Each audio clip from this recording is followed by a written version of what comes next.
기도원 실패라는 제목으로 같이 말씀 또 듣도록 하겠습니다. 우리 사사기 8장 후반부에 보면은 이제 기도원이 미디안과의 전쟁에서 크게 승리를 한 이후에 어떤 일이 있었는가에 대한 기도원 말년에 대한 이야기가 소개되고 있습니다. 기도원은 미디안과의 전쟁을 통하여서 이스라엘의 전쟁의 영웅으로 등장을 하게 됩니다. 기도원은 외부 압력이나 외부의 그런 압력에 의해서 흔들리지 않는 그런 정치인으로 굳건하게 그 자리를 차지하게 됩니다.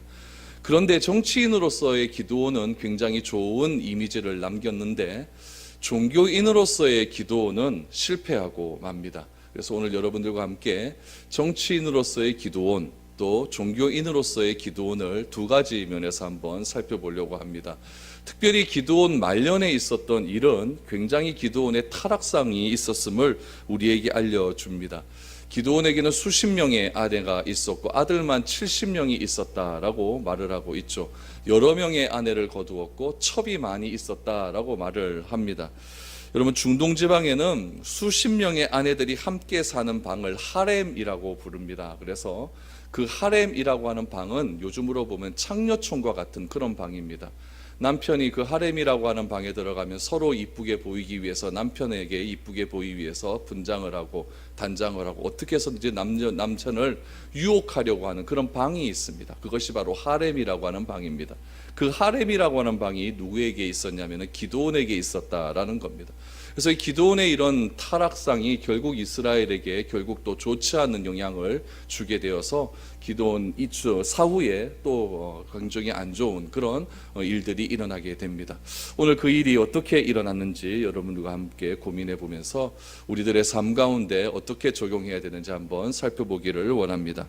먼저 정치인 기도원은 어떤 사람이었는가? 우리 한번 22절, 23절 같이 보겠습니다. 그때의 이스라엘 사람들이 기도원에게 이르되 당신이 우리를 미디안의 손에서 구원하셨으니 당신과 당신의 아들과 당신의 손자가 우리를 다스리소서 하는지라. 기도원이 그들에게 이르되 내가 너희를 다스리지 아니하겠고 나의 아들도 너희를 다스리지 아니할 것이요 여호와께서 너희를 다스리시리라 하니라 라고 말합니다. 지금 이스라엘 백성들이 기도원에게 요구하는 것이 무엇인지를 우리가 알아야 됩니다. 그때에 라고 하는 것은 미디안과의 전쟁에서 완벽한 승리를 거둔 후에, 다시 말하면 미디안의 왕이었던 세마와 살문나를 완전히 죽여서 이스라엘 가운데 평화가 왔을 그때에를 뜻하고 있습니다. 여러분, 기도원에 있어서 이스라엘 민족 가운데 평화가 오니까 이스라엘 민족 가운데 영웅이 하나 탄생하게 되는 거죠. 기도원이 탄생을 하는 겁니다. 22절에서 기도원에게 사람들이 뭐라고 얘기합니까? 당신이 우리를 미디안의 손에서 구원하였으니, 우리를 미디안의 압제에서 구원하였으니 어떻게 하라는 얘기입니까? 당신과 당신의 아들과 당신의 손자가 우리를 다스리소서, 세습해달라는 이야기입니다. 그렇죠? 세습은 두 가지 직분에서 가능합니다. 첫 번째는 제사장이죠. 두 번째는 왕입니다. 여기서는 무엇을 되어달라고 하는 얘기일까요? 왕이 되어달라는 이야기입니다. 왕이 되어달라. 지금 이스라엘에는 왕이 없습니다. 왕이 없어요. 하나님이 친히 왕이 되시기 때문에, 다시 말하면 눈에 보이는 왕은 존재하지 않지만 눈에 보이지 않는 왕은 이스라엘 가운데 존재하고 있다는 이야기입니다. 이스라엘은 하나님의 말씀에 순종하기만 하면 왕이 없어도, 왕이 눈에 보이지 않아도 전쟁에서 자신들이 패배할 염려는 전혀 없는 겁니다. 왜냐하면 하나님이 하시는 전쟁이기 때문에 그렇다는 이야기죠. 이 얘기는 다른 말로 하면 이론적으로는 그렇다라는 이야기입니다. 이론적으로는 그렇다. 근데 현실에 보면은 우리가 눈에 보이지 않는 하나님을 신뢰할 수 있는 믿음이 그렇게 크지는 않습니다. 우리들도 그렇지 않습니까? 현실적으로 하나님께서 내 쓸 것도 채워주시고 나의 모든 삶 가운데 함께 동행해 주시고 임마누엘로 함께 하시고 우리가 예배 드리고 기도하고 말씀 듣고 하나님께 간절히 기도하고 딱 나가면 뭔가 될 것 같잖아요.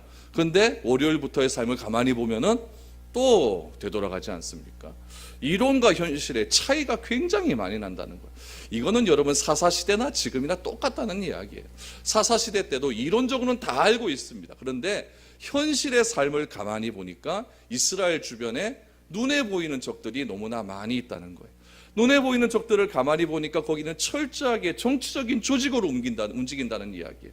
어려운 일이 있고 힘든 일이 있을 때마다 왕이라고 하는 중심이 있고 그 왕 가운데 철저하게 그 왕을 보위하는 부하들이 있고 관리들이 있고 그 관리들과 함께 철도 왕을 따라다니는 백성들이 있다는 이야기죠. 피라미드 시스템입니다.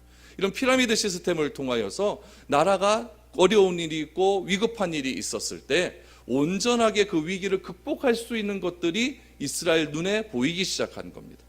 근데 이스라엘 민족들을 가만히 보니까 자기들 가운데 어려운 일이 있을 때 하나님이 보입니까? 안 보입니까? 안 보여요. 눈에 보이진 않아요. 믿음적으로는 알고 있죠. 근데 눈에 보이지 않아요. 그러니까 어떻게 해야 될지 굉장히 당혹스러운 이야기죠. 그래서 이스라엘 백성들이 미디안과의 그런 오랜 시간 동안에 미디안으로부터 괴롭힘을 당하는 그런 상황을 경험해 보니까 우리들에게도 눈에 보이는 왕이 하나 있으면 어려운 일이 있었을 때 그 왕을 중심으로 해서 우리도 잘 극복할 수 있겠다라고 하는 마음이 들기 시작한 겁니다. 그러면 여기서 중요하게 생각해야 될 것이 있죠. 이런 왕정 시스템이 어디서부터 들어온 겁니까? 하나님이 하신 겁니까? 세상의 시스템이 이스라엘 민족에게 들어온 겁니까? 세상의 시스템이 민족에게 들어온 거예요. 그러니까 이게 문제라는 거죠. 어려운 일이 있고 힘든 일이 있고 위기 상황에 있을 때에는 이 이스라엘 민족은요 철저하게 하나님께 다시금 무릎을 꿇는 것이 맞습니다. 그런데 그런 어려움과 위기가 있었을 때 무슨 방식이 들어오냐면은 세상적인 방식이 들어온다는 거예요. 교회도 똑같습니다. 우리가 수요일마다 기도할 때 제가 빠지지 않는 기도 제목이 있어요. 그게 무엇이냐면은 세상과 뭐 하지 말자? 타협하지 말자는 거예요. 그게 뭐냐면은 교회가 조금 어렵고 교회가 조금 힘들다 할지라도 세상의 시스템이 교회로 들어오는 순간 교회는 여러분 이거는 교회 하나님의 모임, 하나님의 공동체가 아니라 그냥 세상 기업과 똑같아져 버린 거예요. 사람 많이 있으면 대기업 되는 거고 사람 조금 있으면 중소기업 되는 거고 그렇게 될 수밖에 없는 거예요. 그럼 여러분 그것은 교회로서의 기능은 다 상실되어져 가는 거예요. 그래서 교회가 어떻게 되어지냐면 오롯이 숫자로서 모든 것이 다 판정되어져 가는 거죠. 사람 많이 모이고 헌금 많으면 좋은 교회, 안 그러면 나쁜 교회, 이렇게 구분을 지어버린다는 거예요. 이게 여러분 세상 기업과 다른 것이 무엇이 있냐는 거예요. 세상 기업도 수익률이 많으면 좋은 기업, 수익률이 떨어지면 좀 힘든 기업, 이렇게 하지 않습니까? 교회도 그런 시스템이 들어와 버리니까 교회 자체가 하나님을 의존하고 하나님을 따라가는 것이 아니라 자꾸 세상적인 숫자에 의해서, 숫자의 논리에 의해서 교회가 운영되려고 하려는 그런 마음가짐이 누구에게 있냐면은 목사들도 있고 여러분들도 똑같이 있다는 겁니다. 맞습니까? 안 맞습니까? 맞아요. 맞아요. 지금 이스라엘 민족 가운데 그런 이야기가 지금 펼쳐지고 있는 겁니다. 당신과 당신의 아들과 당신의 손자가 우리를 다스리소서. 예수님께도 이런 유혹이 있었습니다. 오병이어의 기적을 행하셨습니다. 오병이어의 기적을 행하자 그들의 배고픔이 해결되지 않습니까? 그러니까 수많은 군중들이 예수님께 몰려들기 시작합니다. 그러면서 예수님을 어떻게 하냐면 우리의 왕이 되어 주십시오라고 이야기합니다. 그때 예수님께서 하시는 이야기는 뭐냐면 제자들 물리고 군중들 물리고 산으로 올라가 버립니다. 그러면서 하나님 이 숫자적인 논리에서 해방될 수 있도록 도와주십시오. 하나님을 붙들고 기도하기 시작한다는 거예요. 여러분 우리들 가운데도 자꾸 숫자적인 논리가 들어오고 숫자적인 논리에 의해서 교회가 좋아졌다 나빠졌다 이렇게 되면은 여러분 다른 거 할 필요 없습니다. 기도하셔야 됩니다. 하나님 우리 마음 가운데도 이런 세상적인 논리가 떠나가게 하여 주옵소서. 기도는 철저하게 그 논리를 알았던 겁니다. 아무리 나라가 힘들고 어려운 상황이 있다 할지라도 세상의 논리가 하나님의 백성 가운데 들어오는 순간부터 보이지 않는 하나님은 이제는 무시가 되어지기 시작한다는 것을 너무나 잘 알고 있었다는 이야기죠. 그래서 기드온의 반응이 무엇입니까? 23절 말씀해 보니까 내가 너희를 다스리지 아니하겠고 나의 아들도 너희를 다스리지 아니할 것이요. 누가 다스린다? 여호와가 다스릴 것이다. 얼마나 정치적으로 확실한 믿음의 고백입니까? 여러분 이런 믿음의 고백이 우리 가운데도 있어야 된다는 이야기입니다. 우리 가정 가운데 여러분 개인 가운데 어려운 일 올 수 있죠. 어려운 일 대비할 수 있죠. 지금 이스라엘 민족 가운데 지금 왕을 좀 어떻게 좀 우리에게도 해주십시오라고 하는 것은 일종의 보험 드는 것과 마찬가지예요. 보험 드는 것 마찬가지예요. 전쟁 나면은 보험 왕 딱 하나 해가지고 그렇게 우리가 좀 이길 수 있는 그런 방어막 시스템을 좀 마련해 보자. 어쩌면 굉장히 합리적일 수가 있죠. 그러나 하나님의 생각은 그게 합리적인 것이 아니었다는 이야기입니다. 하나님은 이스라엘 민족이 이렇게 하실 것을 다 알고 있었어요. 그래서 모세의 율법에도 보면은 너희가 장차 왕을 요구할 때가 올 것이다. 왕을 요구하면은 왕이 되었 자는 무엇을 해야 되냐면은 말을 사랑하지 말고 금금을 사랑하지 말고 여자들을 사랑하지 말고 온전히 하나님을 신뢰할 수 있는 그런 마음들이 있어야 된다라고 이미 모세의 율법에 다 얘기를 해 놓았습니다. 그 얘기대로 결국 언제 그 일이 이루어집니까? 사무엘상에 보면은 결국 사울을 왕으로 세우지 않습니까? 그러니까 지금 이 사사기에서 이 미디안 물리쳤다고 해서 기드온에게 우리의 왕이 되어 달라라고 하는 것은 결국엔 무엇이냐면은 사무엘상에 들어갔을 때 결국 왕의 시스템이 그들 가운데로 들어간다는 것을 지금 복선으로 깔아놓고 있는 겁니다. 결국 이스라엘 백성들로 세상과 타협하는 일들이 일어나게 되었다는 거예요. 그런데 그때가 언제입니까? 가장 좋을 때. 이게 문제라는 거예요.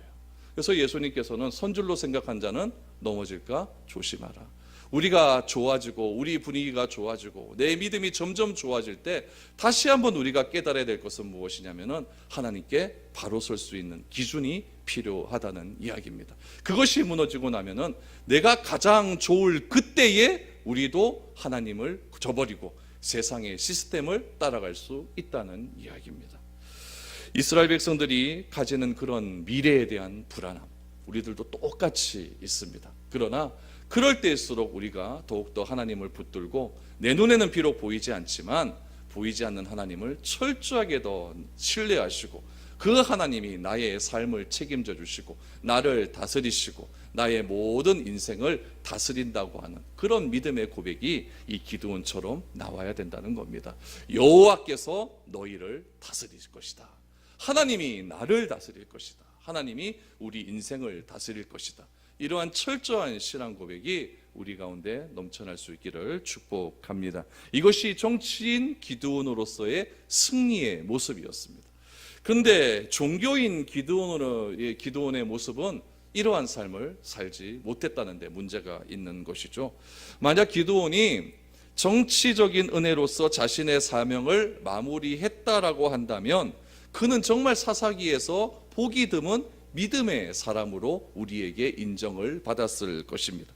그러나 그는 정치적인 은퇴로 만족하지 못하고 종교적인 일에 종사하려고 하는 그런 욕심이 그의 마음 가운데 들어오기 시작을 했습니다. 그 욕심이 어떤 것으로부터 출발을 했는지 한번 보시기를 바랍니다. 24절부터 보시죠. 기드온이 또 그들에게 이르되 내가 너희에게 요청할 일이 있으니 너희는 각기 탈취한 귀고리를 내게 줄지니라 하니 하였으니 이는 그들이 이스마엘 사람들이므로 금귀고리가 있었음이라. 무리가 대답하되 우리가 즐거이 드리리이다 하고 겉옷을 펴고 각기 탈취한 귀고리를 그 가운데 던지니 기드온이 요청한 금귀고리의 무게가 금 7,700세겔이요 그 외에 또 초승달 장식들과 폐물과 미디안 왕들이 입었던 자색 의복과 또 그 외에 그들의 낙타목에 둘렀던 사슬이 있었더라 라고 말합니다. 이스라엘 백성들은 졸지에 부자가 되었어요. 이스라엘 백성들이 미디안의 침략을 받았을 때는 어느 정도 가난했냐면 먹을 것이 하나도 없었습니다.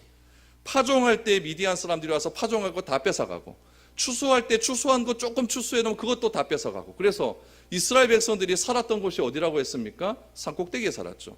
거기서도 불안하니까 동굴 파갖고 땅에 굴 파서 그렇게 살았던 민족이었습니다. 그런데 기드온과 300명의 사람에 의해서 미디안을 물리쳐버리자 미디안의 재물들이 다 내 재물이 된 겁니다. 그때 당시에 중동 집안의 전쟁의 특징은 무엇이냐면 승리한 사람들이 패배한 자의 그런 모든 재물을 다 가져오는 그런 전례들이 있었거든요. 그래서 미디안의 재물을 완전히 다 가져오게 되었습니다. 그러니 그들은 갑자기 가난하게 사다가 갑자기 부가 그들 가운데 완전하게 임하게 되었다는 이야기죠.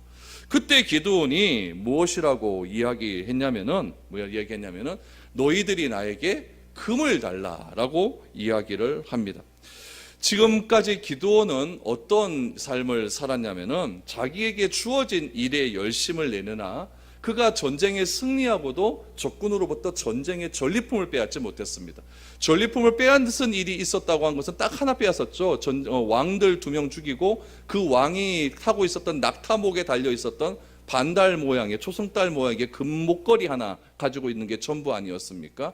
그것이 전부였는데 지금 이스라엘 백성들은 엄청난 양의 금을 소유하고 있었다는 이야기죠. 그래서 기드온은 이스라엘 백성들에게 자신의 것을 좀 달라라고 요구를 합니다. 그것은 바로 미디안 사람의 금 귀고리였다는 이야기죠. 이렇게 해서 기드온이 이스라엘 백성들에 받은 금의 양이 어느 정도 되었냐면 1700세겔이다라고 말을 합니다. 1700세겔은 요즘 단위로 환산을 하면 금 20kg입니다. 금 20kg. 금 20kg 하니까 그저 감당이 좀 화가 난다죠, 그렇죠? 돈으로 해야 할 거 아닙니까? 금은 또 돈으로 해요. 몇 돈이냐면 5,833돈. 그것도 잘 모르겠죠? 한 돈에 한 20만 원 합니다. 제가 오늘자 금 시세를 딱 봤다 아닙니까? 20만 3천 원 곱해봤어요. 그러니까 12억입니다. 내 퇴직금 12억 달라 이렇게 요구한 거예요. 퇴직금 12억 달라. 어떻게 보면 이것은 기드온의 퇴직금이었죠. 그래서 사람들이 자신의 겉옷을 펴고 금귀고리를 다 던져버렸어요. 그랬더니 금이 20kg나 모아놨으니까 얼마나 많은 사람들이 기드온을 위대하게 생각했는가를 알 수가 있는 대목이죠. 자기에 있는 거 다 빼고 다 던져버린 거예요. 20kg. 그런데 기드온이 이것을 가지고 무엇을 하느냐? 에봇을 만듭니다. 에봇을 만들어요. 이게 문제입니다.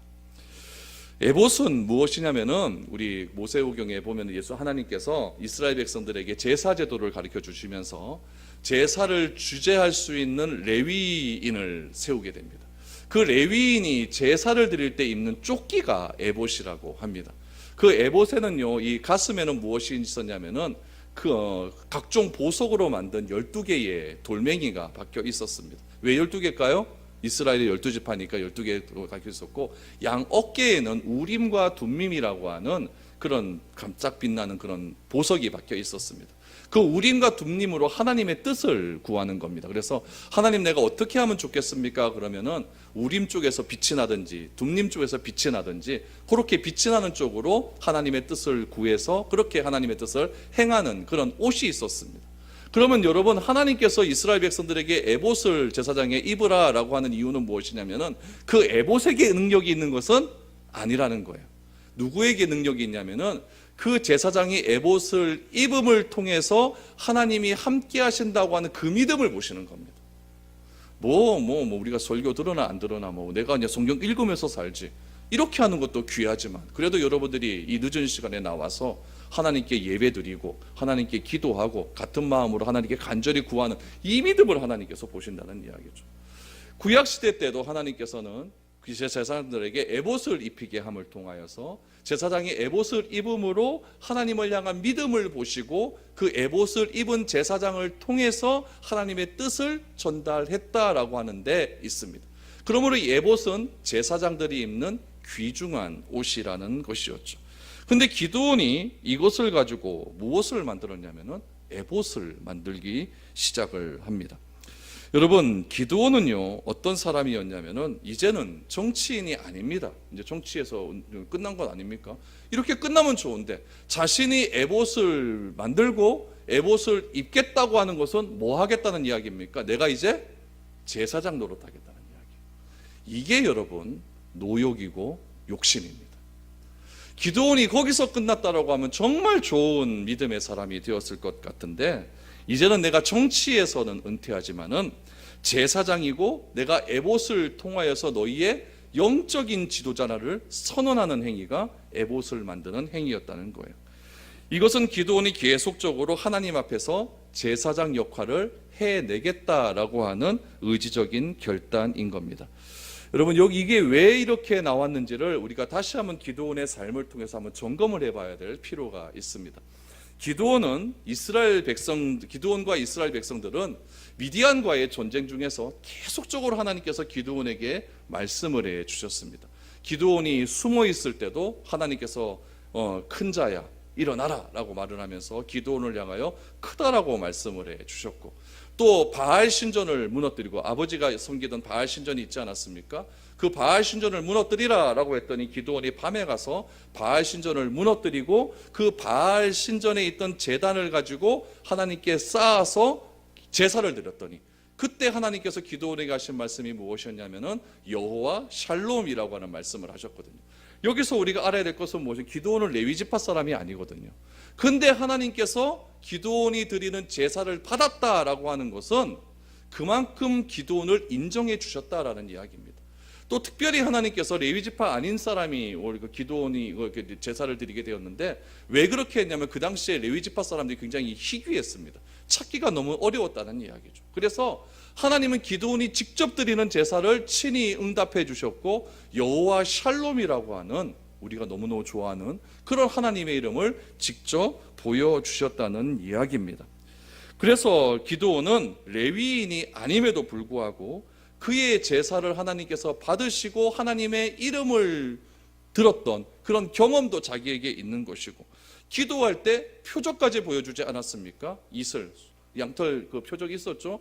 여기만 마르고 이쪽에는 다 이슬로, 또 이쪽에는 다 이슬이고 여기만 마르게 달라, 이런 그런 것도 하지 않았습니까? 그런 것들을 바라보면서 하나님께서 내가 제사장 해도 하나님께서 이거 다 받아주시는구나 라고 하는 그런 생각이 들게 되었다는 이야기예요. 그래서 하나님이 아예 레위인 제사장을 폐하시고 자기를 제사장으로 삼은 것이 아닌가라고 하는 그런 오해가 자꾸 쌓아들기 시작한 거죠. 그는 계속해서 하나님의 말씀을 듣고 싶었고 그 역할을 감당하고 싶었습니다. 그럼 여러분, 그 당시에 하나님의 말씀을 듣고 싶었고 하나님께 예배를 드리고 싶었다는 것은 좋은 일입니까? 나쁜 일입니까? 좋은 일이죠. 결과론적으로는 좋은 일이에요. 그러나 하나님은 무엇을 보시는 분이라고요? 과정을 보시는 분이에요. 그 하나님의 말씀을 듣고 하나님께 제사 드리고 싶으면 누구를 통해서 드려야 되는 겁니까? 레위인을 통해서 드려야 되는 거예요. 아무리 우리가 결론적으로 봐서 이것이 하나님의 뜻에 맞는, 하나님의 말씀에 맞는 일이라 할지라도 그 과정이 좋지 않으면 하나님께서는 그것을 굉장히 싫어하신다는 것을 우리는 알아야 된다는 겁니다. 기드온이 하나님의 말씀을 듣고 싶고 하나님의 뜻대로 살고 싶어서 내가 제사 드리겠다고 하는 마음, 결론적으로 보면 얼마나 좋은 말입니까? 그러나 하나님의 말씀은 잘못 해석하고 있었다는 이야기죠. 그래서 예전의 일을 경험으로 해서 자신이 레위인 역할까지 감당하겠다라고 하는 그런 과욕이 생기기 시작한 겁니다. 여러분, 이런 것을 가리켜서 우리는 교만이다라고 말을 합니다. 교만은 무엇이냐면은 내가 생각하는 것 이상의 것을 생각하는 게 교만입니다. 또 교만은 무엇이냐면은 내가 생각하는 것 안 하는 것도 교만입니다. 교만은 하나님께서 나에게 주신 것 내가 감당하는 것이 순종함으로 겸손이에요. 그러나 하나님께서 나에게 여러 가지 것을 주셨음에도 불구하고 내가 그거 안 하고 내가 그 위에 서 있고 판단하는 것이 교만 아니겠습니까? 기드온이 바르게 삶을 마무리하려고 했다면은 레위인 부르면 됩니다. 그 기드온이 지금 얼마나 능력이 있었는데 레위인 찾는 거 쉬운 일 아니겠습니까? 레위인 불러놓고 그들을 통해서 하나님의 뜻을 구하는 건 맞겠죠. 그러나 그는 계속해서 자기가 직접 레위인 역할 하고 싶었던 겁니다. 이것이 기드온의 실패입니다. 계속 보십시오. 27절을 보십시오. 기드온이 어떤 실패가 되는가? 기드온이 그 금으로 에봇 하나를 만들어 자기의 성읍 오브라에 두었더니 온 이스라엘이 그것을 음란하게 위함으로 그것이 기드온과 그의 집에 올무가 되니라. 결국 이것이 잘못된 일이었다는 거예요. 에봇은 원래 하나님께 제사 드리고자 했던 제사장이 입는 옷으로 그 옷을 입고 하나님께 나아가면은 하나님께서 친히 말씀해 주시는 거였습니다. 그런데 그 에봇이 뭐가 된 겁니까? 신이 돼버린 거예요. 신이 돼버린 거예요. 그래서 사람들이 에봇을 위해서 예배 드리는 일이 일어나는 겁니다. 에봇에다가 입을 맞추기 시작을 합니다. 그리고 에봇의 제물을 드리고 에봇의 제물을 드린 다음에 예배를 드리고 난 다음에 어떤 일을 벌였다고 합니까? 음란하게 위함으로 끝나고 광란의 성적인 파티가 일어나기 시작을 했다는 이야기. 이렇게 된 이유가 무엇입니까? 나 아니면 안 된다고 하는 교만한 마음이 기드온에게 들어갔다는 이야기죠. 여러분, 이것이 이단이고 이것이 사입입니다. 더욱이 기드온의 사생활은 어떠했을까요? 하나님과의 그런 말씀의 과정이 너무나 안 좋아져 버리자 기드온의 사생활까지 다 무너져 버리는 일이 일어나게 됩니다. 29절부터 보십시오. 요아스의 아들 여롯바알이 돌아가서 자기 집에 거주하였는데 기드온이 아내가 많음으로 그의 몸에서 낳은 아들이 70명이었고 세겜에 있는 그의 첩도 아들을 낳았으므로 그 이름을 아비멜렉이라 하였더라. 여기서 보십시오. 요아스의 아들 여룻바알은 기드온의 또 다른 이름 아닙니까? 여룻바알이 자기 집에 거주했다라고 말합니다. 자기 집은 어디냐면 오브라입니다.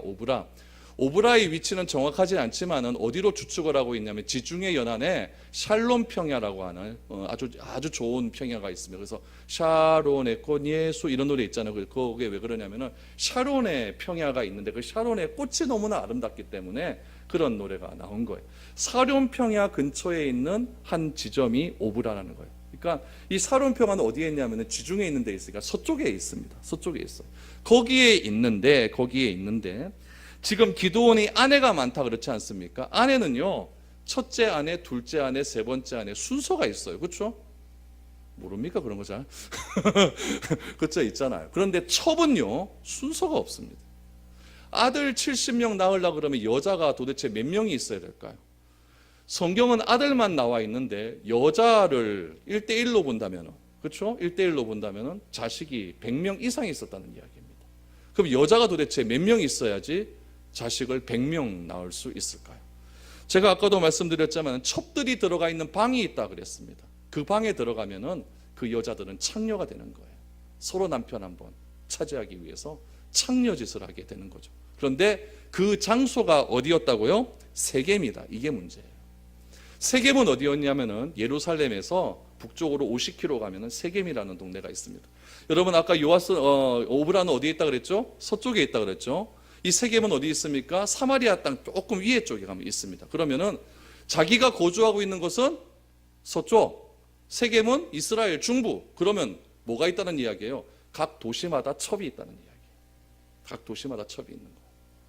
이런 악한 일을 누가 합니까? 민족의 영웅이었던 기드온이 하기 시작을 합니다. 여러분 세겜이 어떤 곳입니까? 세겜은 구약 성경에서 굉장히 중요한 도시예요. 아브라함이 자기의 고향을 버리고 처음으로 가나안에 들어와서 첫 번째 제단을 쌓았던 곳이 세겜입니다. 야곱이 자기 외삼촌 밧단 아람에 가서 다시 자기의 고향 땅으로 돌아왔을 때 자기 형 에서가 군대를 이끌고 자기에게 온다는 이야기를 들었습니다. 그때 야곱이 간절히 하나님께 기도했던 곳이 있어요. 그곳이 어디냐면 세겜입니다.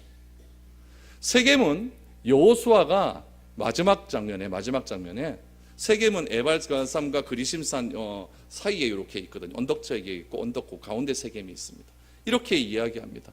나는 이곳에서 나와 내 집은 오직 여호와만 섬기겠다라고 거기서 선언을 합니다. 선언을 하면서 너희는 누구를 섬기겠느냐라고 말했을 때 온 이스라엘 백성들이 세겜에 나와서 나도 여호와만 섬기겠다라고 다짐을 했던 곳이 세겜입니다. 그 세겜에서 여호수아가 마지막 설교를 합니다. 그러니까 세겜은 하나님과 언약적인 장소였어요. 그 귀한 장소에서 기드온은 무엇을 하고 있습니까? 현지처를 만들어 놓고 거기서 창녀들과 어울리는 그런 악한 일을 누가 했냐면은 우리가 그렇게 잘 알고 있던 기드온의 300명 용사의 대장이었던 기드온이 그 일을 하고 있었다는 이야기입니다. 기드온이 여러분 신앙이 좋았을 그때부터 그랬을까요? 절대 그렇게 보지는 않습니다. 신앙이 최절정으로 올라가고 에봇을 만들면서 점점 정치적인 입지가 좋아졌을 그때쯤부터 기드온의 타락은 시작되고 있었다는 이야기입니다. 여러분 기드온이 이렇게 세겜에서 첩을 두어서 그 첩에서 낳은 아들이 있는데 그 아들이 이름이 무엇이면 32절에 보니까 아비멜렉이라고 나옵니다. 아비멜렉에 대한 이야기는 제가 다음 주에 또 해드리도록 하겠습니다. 이렇게 기드온은 말년이 굉장히 종교적으로 실패한 사람으로 결론을 짓습니다. 이렇게 되어버리니까 이스라엘이 어떻게 되었을까요? 33절부터 보십시오. 기드온이 이미 죽음에 이스라엘 자손이 돌아서서 바알들을 따라 음행하였으며 또 바알 브릿을 자기들의 신으로 삼고 이스라엘 자손의 주위의 모든 원수들의 손에서 자기들을 건져내신 여호와 자기들의 하나님을 기억하지 아니하며 또 여룻바알이라 하는 기드온이 이스라엘에 베푼 모든 은혜를 따라 그의 집을 후대하지도 아니하였더라라고 말합니다. 기드온이 행했던 그 완전한 승리가 점점 잊혀져 가기 시작을 했습니다. 그러면서 지금 여기 33절에 보니까 여러분들이 주목해야 될 말 하나가 나오는데 바알 브릿이라고 하는 말입니다. 바알 브릿. 브릿이라고 하는 히브리어는 무슨 뜻이냐면은 언약을 맺다라고 하는 있다라고 하는 그런 의미가 담겨져 있습니다. 그러니까 바알브릿이라고 하는 말은 무엇이냐면 바알과 언약을 맺었다라는 이야기예요. 누가요? 이스라엘 백성이요. 이스라엘 백성. 결국 기드온이 말년에 그렇게 참혹한 일들을 함으로 기드온이 죽은 사후에 결국 이스라엘 백성들은 하나님과의 언약을 저버리고 세겜에서 그렇게 언약이 많이 맺어졌는데 그 세겜에서 하나님과의 언약을 저버리고 가나안 땅의 신이었던 바알과 언약을 맺는 바알 브릿의 신학을 가지게 되었다는 이야기예요. 그 이후로 어떻습니까? 이스라엘 자손이 주위의 모든 원수들의 손에서 자기를 건져내신 여호와 자기들의 하나님을 뭐하지 않았다? 기억하지 않았다라고 말합니다. 특별히 이 사사기에 전하는 하나님을 가리킬 때 무엇이라고 말하냐면 자기들의 하나님 그랬습니다. 나의 하나님을 기억하지 않았다라고 그렇게 증거하고 있습니다. 또한 여룻바알이라 하는 기드온이 이스라엘에 베푼 모든 은혜를 따라 그의 집을 후대하지도 않았다라고 증거를 하고 있습니다. 여러분, 그가 죽은 후에는 이스라엘 땅에 더 이상 개혁은 일어나지 않았다는 이야기입니다.